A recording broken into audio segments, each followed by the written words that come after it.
My mom's here right now, and she was like, Brad, you gotta find another way to cook eggs because he scrambled eggs and it's just, they stick everywhere.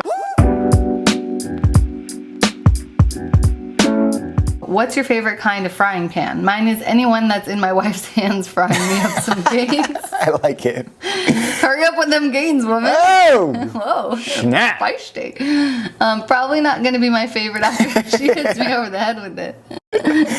We have, in the last few months, transitioned from the Teflon over to the stainless steel. I think it's called All-Clad. It was a tough transition, to be honest. We're still struggling. Like, my mom's here right now, and she was like, Brad, you gotta find another way to cook eggs because he scrambled eggs and it's just, they stick everywhere. I was like, no, woman, you gotta get that elbow grease in there. You gotta work out. Like, Mom, you need to learn how to scrub. It is a little bit of a pain in the butt. Yeah, we use all stainless steel stuff. Stainless steel is like the healthiest thing you can do because there's no residue that gets into your food. Like with a non-stick Teflon and stuff, I guess there's like some leaching residue. And for the longest time, we kept both the older Teflon and the stainless steel, and we just never used the stainless steel. So finally, I was just like, we're donating the Teflon because if we don't, we'll never use the stainless steel. One day we just said goodbye. Now when there's no options, you got to use the stainless steel. Yeah, sometimes you have to force yourself into better habits. Like, that's what we do. If we're just not using the ones we should be using and we just keep going to the easier ones, we just get rid of the easier ones and then you have no choice. And yeah, I would not want to be hit over the head with those. They're sturdy.